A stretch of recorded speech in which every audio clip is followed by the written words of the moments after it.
Welcome to Real Estate Coaching Radio, starring award-winning real estate coaches and #1 international best-selling authors, Tim and Julie Harris. Real Estate Coaching Radio is the nation's #1 daily radio show for realtors who demand authentic, real-time coaching. Get ready for fluff-free, unfiltered, full-strength honesty about what's truly working to get you into action, helping others, and making money now in today's real estate market. Now to our hosts, Tim and Julie Harris. 3, 2, 1, and hey, we're live. I have got some exciting news, and this would only be exciting if you're a real true nerd, like, of course, my lovely wife, Julie. Let's hear it.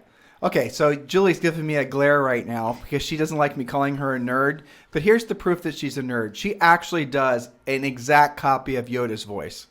I'm not doing that right now. How many women need more warning than that. Good grief.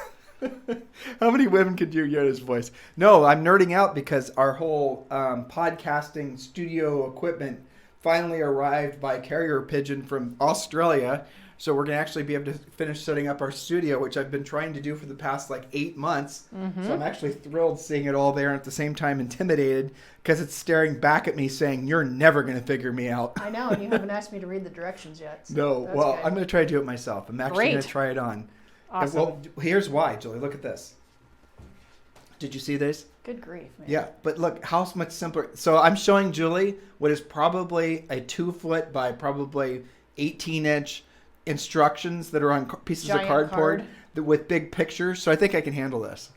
We'll see. I think I can do it. It's going to be an interesting process. So we've had a wonderful day of coaching. We just we had I think I was on 3 Zooms today and a bunch of coaching calls, and it's so much fun talking with all of our coaching clients because most of the coaching clients that Julie and I work directly with and the agents attending our Zooms and our masterminds and all the things we do every day, they have been with us for a long period of time, and so they're entering into this changing market with eyes open. We don't have to convince them of it, so it's nice talking to the converted because then we can start planning and having conversations that are going to essentially make it so that, really, truly, when this market makes a real obvious turn, which is going to be towards the end of the year, that they're going to be absolutely primed for it. And it's exciting because they're excited, so it's so much fun to be on calls. I have to say, it's such a dichotomy compared to what else is out in the world right now. The doom and gloom and COVID is coming back. And I mean, in Puerto Rico, there's right now, I think we have the #1, we're the fastest increasing. Yeah. We're not really a state, but as part of the United States, Puerto Rico right now has the highest percent. I think it's 34% though. Yeah. Increase. Which, it wasn't a real high number, I still think it's less than 100 cases, but still. Well, for a population of 3.3 million, it's not so bad, but still, It's funny when something bad happens, Puerto Rico makes the news as a quasi-state, not really territory of the U.S., and when lots of good things happen, you never hear anything about it. Yeah, I know. It does. Is that if we were? But we had a lot of preconceived notions about Puerto Rico before we moved here because of all the bizarro media bias. But so in any event, all of that is, going to be, I think, even more omnipresent in our lives as we go further into 2020 into 2021. All the while, I'm so rejoiceful, frankly, to have so many wonderful people in our lives. A lot of you podcast listeners, you're experiencing the same thing. You're not afraid of the new market. You're not afraid of what's happening. You're not in denial about it. You're excited about it. Hey, Julie, you want to share some highlights from any of your coaching calls from today? Yeah, absolutely. So a common theme, and this makes me happy too, is, many of our listeners and certainly our coaching clients did get the PPP money, did do the EIDL money. They have that financial cushion. They're feeling confident. At the same time, they're pretty slammed with, especially buyers scrambling to find inventory, listings, which are also taking a lot of time because they have multiple offers, and that takes a while to wade through and negotiate. And of course, all the trailing agents texting, wondering if it's still available and all these things, right? So on the one hand, I'm super proud of them because they're running a lean, mean fighting machine with money in the bank and they're ready to rumble. But one of the topics we talked about was the concept of using a referral agent, not building a team, not adopting an army of buyer's agents to cover yourself because you're slammed with buyers, but having some competent, referral agents and supplementing yourself, as well as using a transaction coordinator. Some of these guys have 12 or 15 or 18 deals pending, and they're getting sucked into the drama of appraisals and inspections and financing and all of the things that go along with, of course, pending deals. So I'm super proud of them for having so much going on, but I also feel the stress of having that many plates spinning at the same time. Yeah, well, Nice problem to have, believe me. But same similar calls, obviously. And the folks that I've been talking to, my private clients and just people on group calls, most of them are doing really fantastic right now. But I'm warning them and I'm making sure that they're, look, you definitely want to make hay while the sun is shining. But at the same time, don't think it's going to last forever. And the whole mindset, that sort of approach to business, the reason that we try to, sort of infect everyone with that way of thinking is because it keeps them frosty. It will keep the tendency to want to be complacent at bay. Mm-hmm. And so if you think, it's going to be like this forever, houses are going to be selling themselves and interest rates are going to be low, all these things, those types of thoughts will keep you from actually looking forward to seeing where the new risks are, where your what is it Elon Musk calls it? Threat vector. Threat vectors are. Right, yeah. Exactly. Well, they are out there too. But at the same time, you will also miss new opportunities. So yes, obviously, we want you to hope for the best, but be prepared for the worst. And for all of you guys who are struggling, who are not going the right direction, or maybe you just got into real estate now, I have to tell you, you actually entered into the real estate market. What do you think I'm going to say, listeners? You think I'm going to say at the worst time? Do not feel that way. You're entering into the real estate market at the best time. And the reason you're entering in the real estate market at the best time is because this is an opportunity. So if you don't have a strong centers of influence and past client in a seller's market, you're gonna have a hell of a hard time competing, because a lot of the opportunities, I'd probably say 60 to 70% of all sellers choose somebody based on centers of influence and past clients. And in a seller's market, the sellers are not that particular about who they list with. In a seller's market, they'll list with just somebody that they know, because they know if they even overprice the house and stick it in the MLS, it's going to sell itself.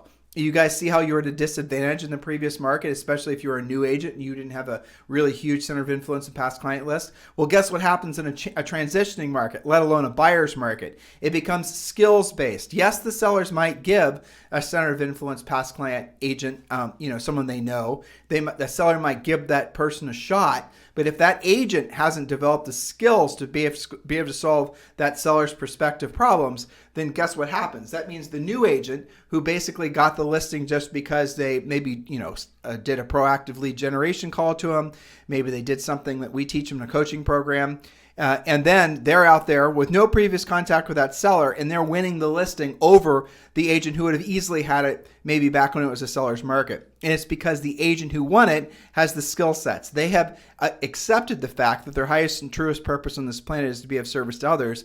In a market like we're in, let alone the one we're entering into, it's going to be skills-based. You're going to have to, as we've been hopefully making it past your guys' thick heads, getting into your accepting phase of this transition that we're going into, that once you accept the fact that yes, your highest and truest purpose on this planet is to be of service to others, the next part of it is going to be, well, what does that mean? You're going to have to learn some new skills so that you can indeed be of service to other people. It's really not complicated, guys. And so one of the group calls I had today was with a big group of EXP people. And I'm going to, some of you guys get your, panties in a bunch when I talk about brokerages, because, a brokerage for some of you is like a really big emotional decision. So just bear with me. I have to tell you, this call so motivated me that I had, this Zoom I had, because I was there talking with people. Some of them had been in EXP for 6 months. Some of them had been in EXP for a year. And the EXP stock, I don't know if you guys paid attention or even have it on your radar, but EXP stock has more than doubled in value this year. So there was somebody on the call today, on this mastermind that I was in, who had, long story short, in 2016, they hit, or maybe it was 2015, I honestly don't remember, they hit icon status at EXP. And what icon status means is after you cap, so after you pay in your $16,000, and if you sell an additional 20 units or have a total GCI of $500,000, you qualify for icon. I'm oversimplifying it, but that's the gist of it. And when you qualify for icon, you have an opportunity to get your entire $16,000 back, the entire cap you paid, in the form of EXPI stock. It doesn't just happen automatically. There's a process, but all of you who actually will hit the reach icon status, if you follow the rules, you'll be given the EXPI stock back. Well, so this gal, who I think was, like I said, 2015 or 16, hit icon, got her cap back, 16,000 of EXPI stock was awarded to her. Well, on this call today, she said that EXPI stock is now worth over $100,000. How amazing is that? It's so awesome. Think about that. I mean, seriously. Think about this. How long would it take you on how many rental properties, even if they were paid off, right, to net that same $100,000? Exactly. A long ass time. A long ass time is right. Well, and then, revenue shares. The other thing, I'm seeing more and more agents that are entering into this transitioning market, and they're making, enough money per month to sometimes exceed their monthly personal overhead. And they're making it from revenue share. I had a fun conversation. I'm sorry I'm talking about EXP because I know some of you guys get a little mad at me when I do, but just bear with me, okay? So I had a conversation with someone today who was curious about EXP, and they were with a company that had profit share. And they were saying, well, I already have profit share, to which I asked how much. And they were making, it was not terrible. It was like $800 a month. Well, it wasn't terrible in their company where most agents don't make any profit share. So it was $800 a month. And I asked them how long they had been at that particular company, how many agents that they had essentially recruited or sponsored to that particular company. And then I told them about somebody I knew at EXP who had been at EXP for about 18 months, had recruited and sponsored the same number of people and the amount of money that he was making. And the example I gave, the numbers were that the person at EXP, after it wasn't even 18 months, it was more like maybe 14 months, was making the same amount that this agent was making per month, and they'd been at this other company for over 20 years. And they were, in their minds, doing really well with profit share. Then I had to explain to them the difference between profit share and revenue share, which the bottom line is if you're going to, you want revenue share, you don't want profit share, because if revenue share means you get shared your revenue off the top of the people you sponsor versus hoping and praying that there's some profit left in the brokerage that they happen to be brokering in so you can actually get some piece of whatever's left, which there isn't usually because most brokerages make no money. Okay, Especially now. Well, why am I telling you all this? Because you guys could both be experiencing the same thing. All of you could be making money from EXPI stock, and you get EXPI stock for just doing the things you're already doing. When you sell your first house, when you sponsor somebody and they sell their first house, and all these types of things. So you do all of this at EXP. They award you stock. Now there is a vesting period of 3 years, but you also can buy the stock at a discount, and there is no vesting period. Again, how would you feel right now going into what's going to be probably a protracted recession? How would you feel knowing you had enough money coming in to more than cover all of your personal overhead? That's what EXP Realty has become for literally tens of thousands of agents. And also on that same call, I was amazed to hear that EXP, get this guys, you don't have any probably basic comparison, but EXP is going to probably add close to something like 400 agents a week this month. That's an enormous amount of growth.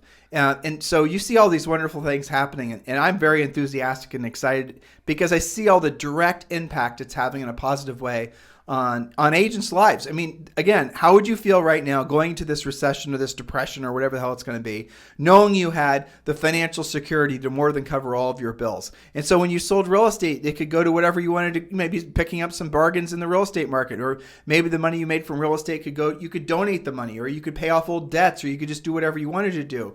There's still time, realistically, because of all the government intervention before we really start to feel the downfall of this recession. There's probably maybe 6 to 8 months. If you guys are interested in talking to me about EXP Realty, I want you to text me directly at 512-758-0206. Text me directly at 512-758-0206. You owe it to yourself and you owe it to your future self to at the very least have yourself protected for whatever market changes are coming. And there's really no better way than, basically improving your skills and having some honest to God alternative income streams. All right, so Julie, I have a congratulations for you. What's that? I guess this is going to be a congratulations podcast. Maybe that's what we'll call it. Deal. Our book is getting reordered again. Well. Yeah. There's a big reorder going on. It's awesome. And our book, Harris Rules, it's been out now for 12 months. 13 months. Mm-hmm. Yep. And it continues to be a bestseller. The Audible version is now basically becoming a bestseller. Which is excellent, by the way. It is excellent. Mm-hmm. If you guys have not picked up Harris Rules yet, please do seriously consider it. It's on Amazon, and obviously you can get the Audible version of it. Almost 400 5-star reviews. It's really great. Sometimes if I'm not feeling as chipper as I like to be, I'll go over to Amazon and read the reviews. It always makes me feel better. So Julie did most of the construction of this book. And I thought I'd use this podcast because a lot of you guys are curious about the process of what it takes to write a book. And so I thought I'd have Julie describe to you essentially the process of going about writing a book. So I'm going to interview Julie a little bit about this book because, again, she did a majority of the work. So Julie. Yes. How did you find the time in your schedule to actually do it? Well, isn't that the quintessential question, right? To really do anything in addition to your normal schedule. I had to actually schedule it as if it was a podcast, as if it was coaching calls, as if it was, for our listeners, a listing appointment. In other words, something that was unreschedulable. So in order for that to happen, I had to find a place where I knew that I could actually get that done. I had to do it. I think I was doing, for the most part, I was writing 2 or 3 days a week in the afternoon after the podcast, after coaching calls. But I also had accountability. That was the real one. Okay, I did, because if it was just, honestly, not for me. As much as I think that I'm disciplined, if it was up to me, on the days where I just didn't feel like writing, which does happen, I wouldn't have done it. She had editors that basically were giving her deadlines to get certain things done. Editors for everything. Good grief. Yep. And so as far as the book, Julie, organizing the book. So read up some of the chapters and, essentially why they went in the sequential order that they did. Well, so part of this was an organizational thing because I wanted the book, and I think you wanted the book, to bring together a lot of coaching thoughts, podcasts, our core coaching thoughts, things that we've proven over the years to be effective for our listeners and our coaching clients. So that's a lot of content. That's a whole lot of different things. But some of the chapters, and I tried to make them make sense. So we didn't just jump into lead generation. We had some mindset that ramped them up into being able to digest those thoughts, and then a drill down, and then a summary. And of course. So for example, the first. These are rules, right? So these aren't just chapters. We turn the chapters into rules. So if you follow these rules, you'll have success faster. Number 1, I'm a doer. I do things now. I get things done.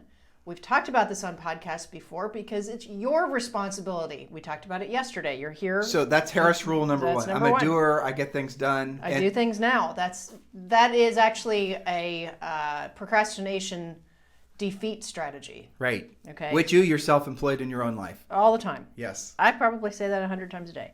Okay. Rule number 2, have SMART goals. The difference between a goal and a dream, we talk about that in rule number 2. A SMART goal, that's different than a dream. SMART stands for specific, measurable, attainable, realistic, and time-bound. So that explains, before we say, how are you going to make the money? It's why are you making the money? What's motivating you?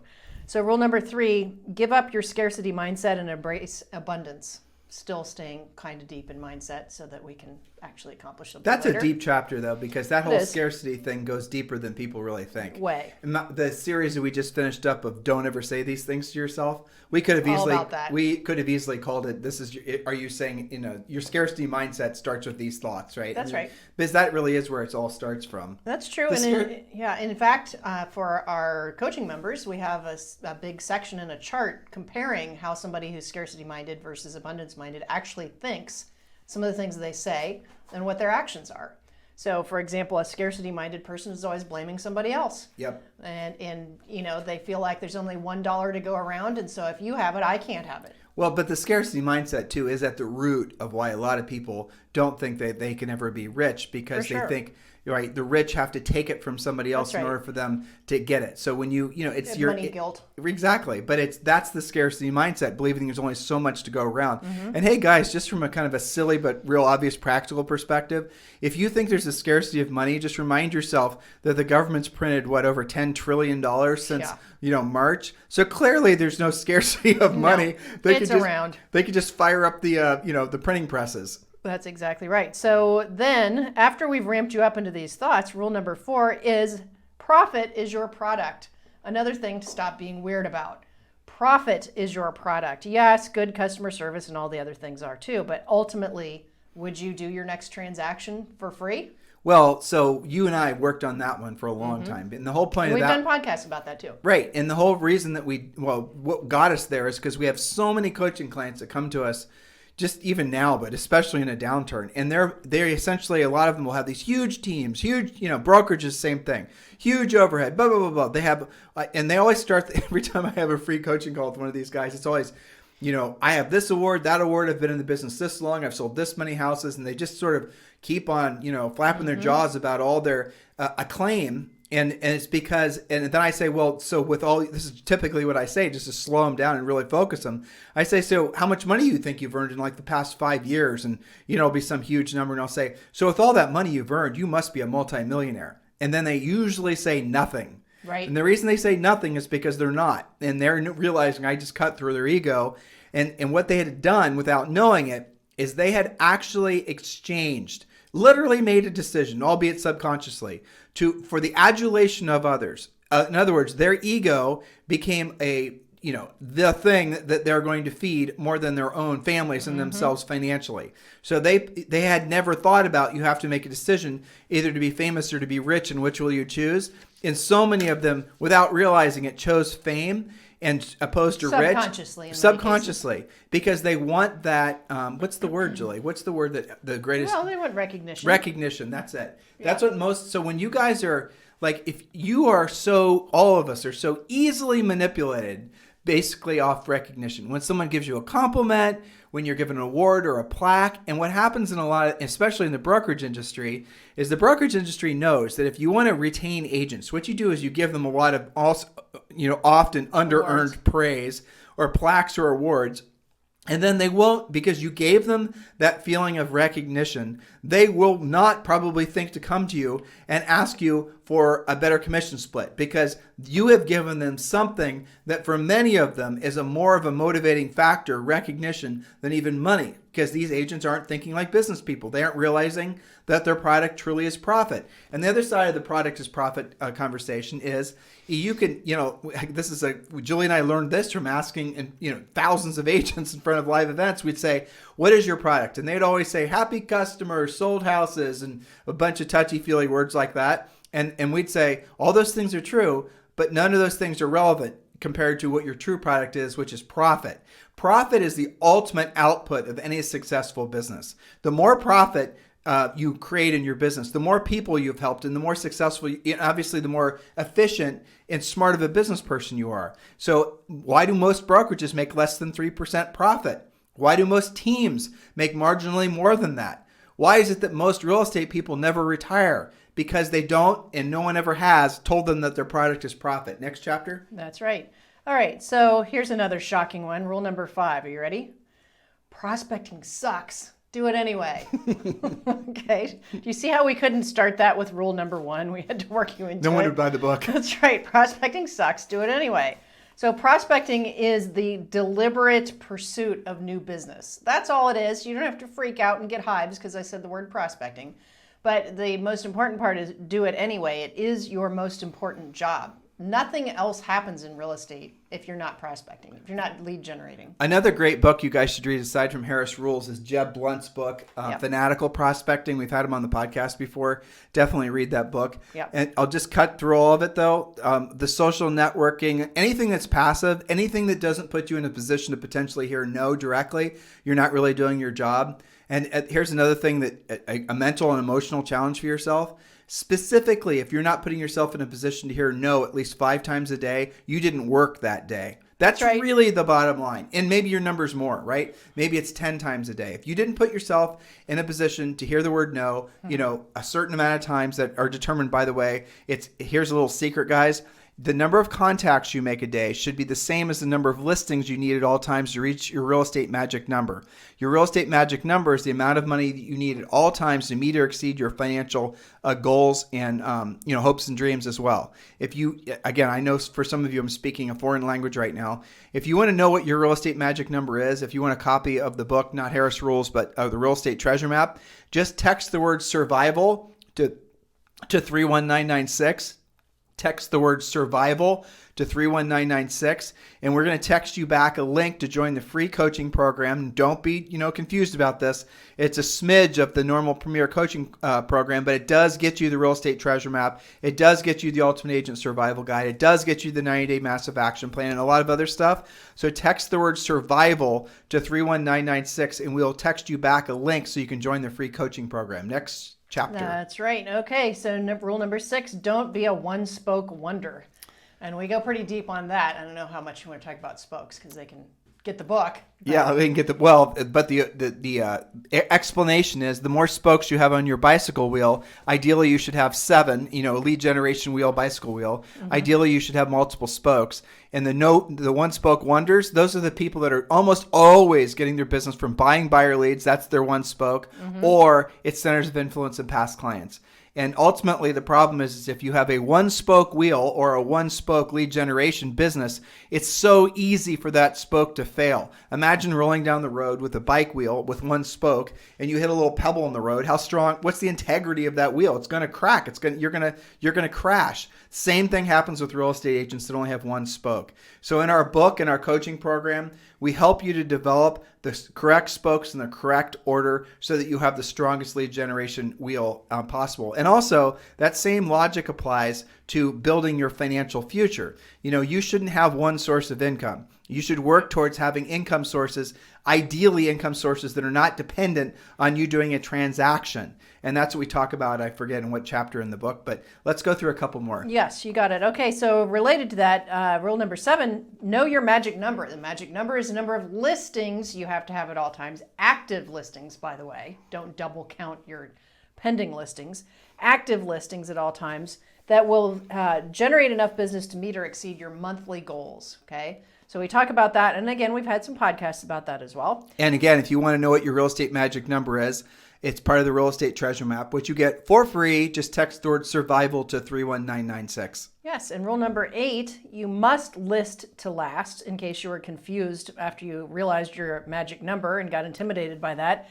You must list to last. Listing agents have a better lifestyle. Listing agents are working their brains more. It's mental labor versus physical labor, especially you guys that are slammed with buyers right now know that. When you have to write multiple offers to win, the listing agent always wins. So you must list to last. Rule number 9. But Julie, I have a question for you about that. Sure. Why do so many agents, or aside from skills and aside from what you just said about it requiring skills and it's mental labor versus physical labor, what do you think the other reason why the industry on a whole doesn't train agents to chase listings primarily? Why do you think that's true?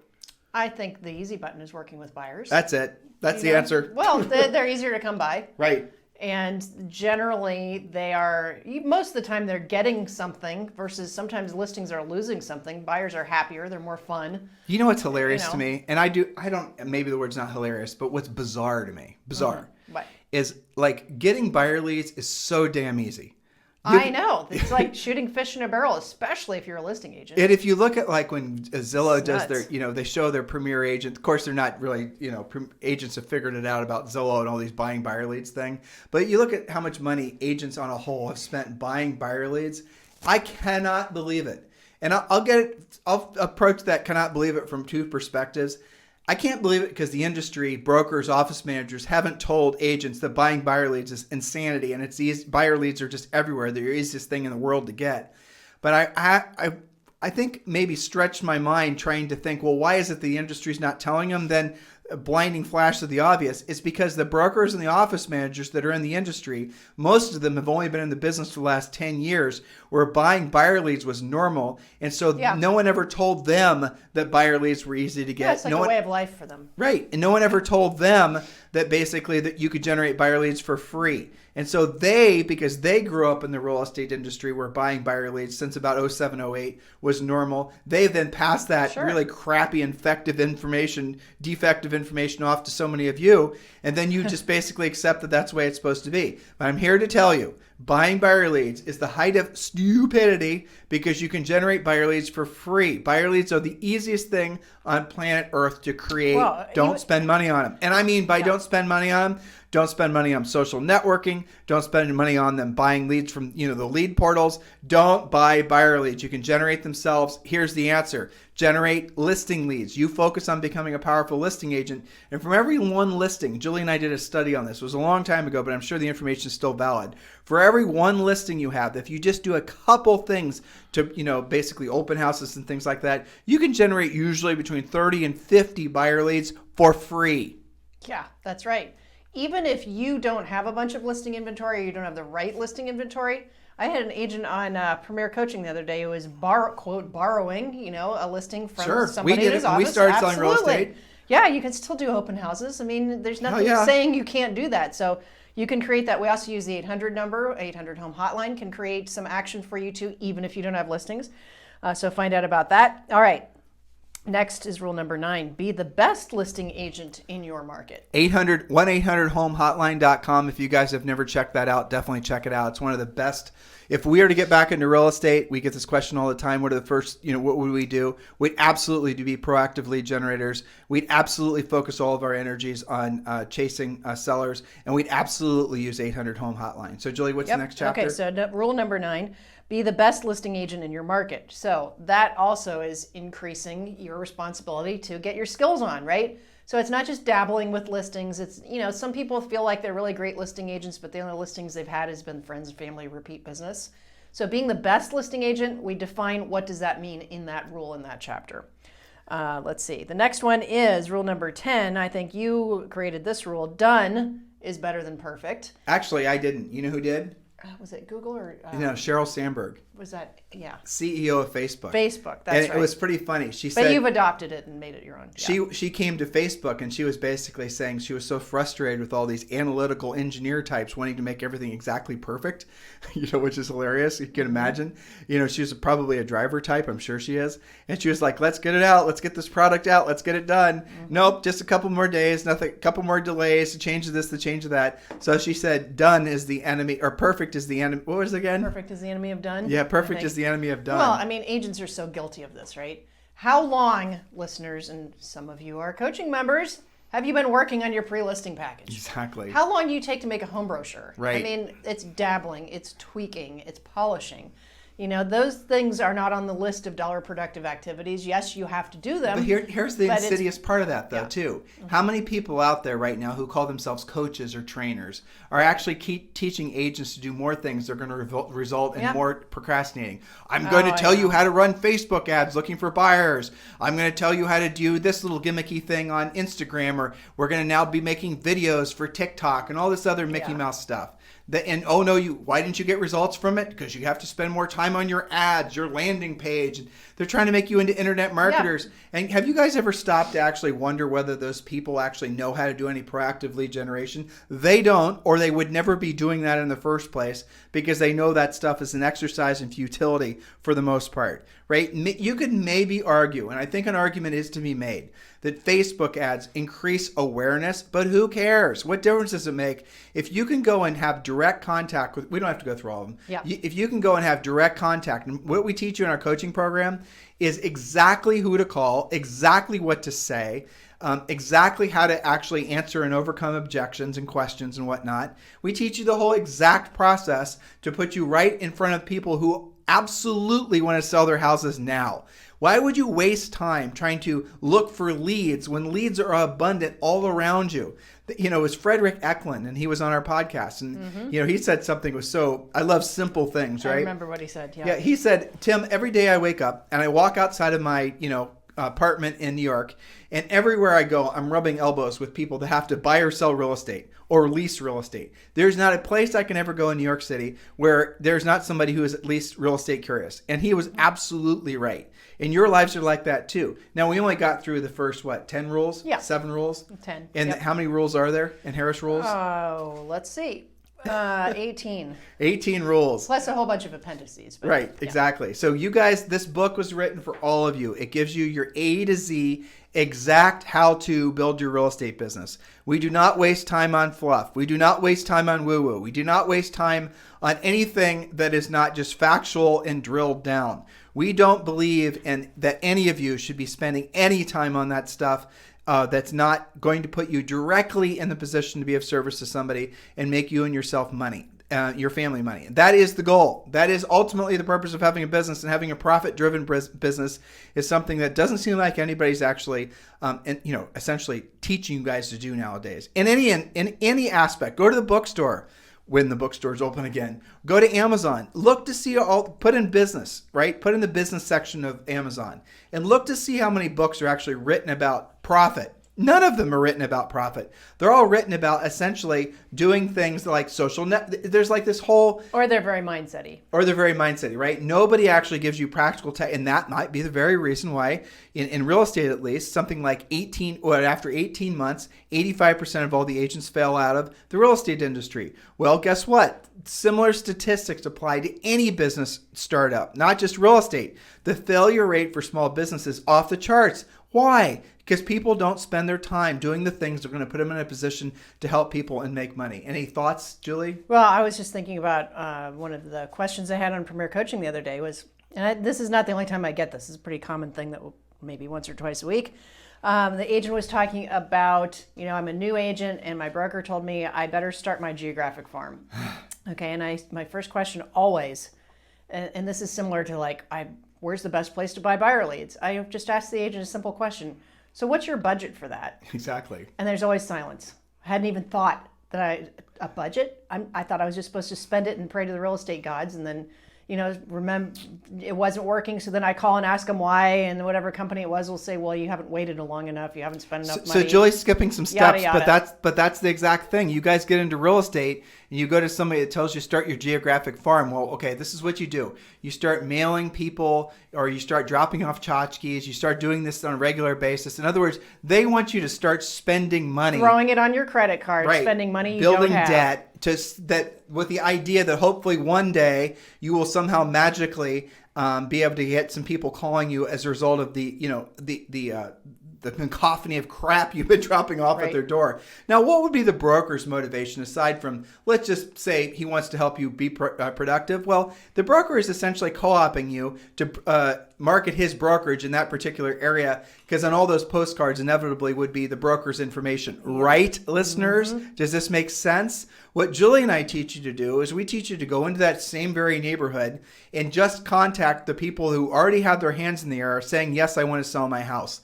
And yes, you're going to have to know what to say. You're going to have to know scripts. You're going to have conversations worked out in your head. Scripts are basically conversations that are designed around questions, right? You're going to have to know what to say and how to say it. Versus what? The agent who just mails postcards hoping and praying that one day the real estate gods are going to give them a lead. And here's the irony of it. Even if they got a lead, oh my God, the postcards worked. I've been mailing for 14 years and finally I get a seller call. I'm being called out on a listing appointment. What makes you think you're going to get that listing? You still don't know how to sell. You don't know actually how to present. You think you're just going to walk in there and the seller's going to have all your postcards up on a wall and say, oh my gosh, I love all your postcards and this is the reason I decided to list with you? No, they're going to make you overcome objections. They're going to make And you're going to compete with whoever's in their center of influence or maybe whoever sold them the house. And it's not just going to be a slam dunk. Right. And then 18 months passes. You're now questioning your insanity or your sanity yeah. about staying in real estate. You're realizing you've accumulated a bunch of debt. Oh, and you've gone to some seminar about basically how to, do social networking, and you've done a bunch of videos and whatnot. No business is coming from it. You're wondering what the heck's happening. And then what happens, and this is really what pisses us off, is you start questioning yourself. You start saying, maybe I wasn't good enough. Maybe I wasn't good looking enough. Maybe I wasn't smart enough. Maybe I wasn't tall enough, skinny enough, fat enough. Maybe I wasn't whatever enough. That's what you start doing, because you start essentially failing because the ideas you were following were failing. But guess what? The ideas never worked in the first place. Yeah. And because you trusted people who maybe did know or didn't know, I always go with they didn't know that those things don't work. They just were told to do them. So they just passed along the same bad information. Are you guys following me here? So again, I'm probably giving them a longer leash than they deserve. But then you start realizing, oh my gosh, I don't have the financial staying power to stay in this business. And then you fail out, right? And you think it was you. And you think it was you. All the while, it was you to an extent that you listened to the wrong people about what you're supposed to be doing in your real estate business. That's the truth. How does that doesn't sit well with all of you, does it? Because they don't know how to pre-qualify coaches and trainers and brokers and office managers. They don't pre-qualify. It's funny how well some of you guys pre-qualify your random buyers because you don't really want to work with them. Yeah. But do you actually pre-qualify who you are taking information from? You don't. They don't. You don't. That's why we create Compare a Coach. Right. There's no criteria to call yourself a coach, guys. There's no criteria. And most people who are, essentially in positions of leadership in real estate, most of them have never sold any amount of homes. You should ask them that, which, by the way, Julie just brought it up. Go to compareacoach.com. Compareacoach.com. COACH.com, and just use the questions on CompareCoach.com when you're thinking about taking information and advice from anybody, not just thinking about hiring a coach, but even your office manager, your team leader, whatever the title is. And you will quickly figure out that most of these people haven't been in real estate long enough to have ever lived through a transition. And if they have, they have not been very successful in real estate to start with. So maybe you need to upgrade who you're getting your information from. Just an idea, just a thought. I know.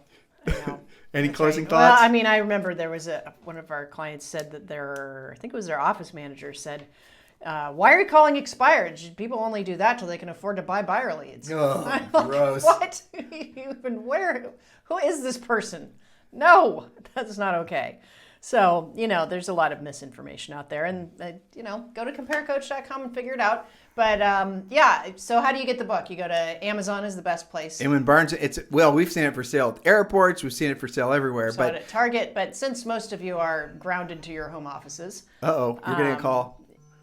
Yeah. You didn't turn your ringer off. Nope, sorry. Bad old Julie. All right, we're good. All right, so you... But anyway, get the book. Yes, get the book. Go to Amazon, order the book. It's available on Audible as well. The guy that read the book, oh my gosh, amazing. So definitely get the book there. And if you're interested in talking with me about eXp Realty, just text me directly at 512-758-0206. But your homework from today's podcast, again, my cell phone number is 512-758-0206. Your homework from today's podcast is to definitely... buy Harris Rules and get it in whatever version you can. And once you've read it and once you love it, please do consider joining the almost 400 other people who have given us a 5-star review. Thank you guys. Have a fantastic day. This program has been a presentation by Tim and Julie Harris, Real Estate Coaching. For more information on our real estate coaching and training programs, visit our website at timandjulieharris.com.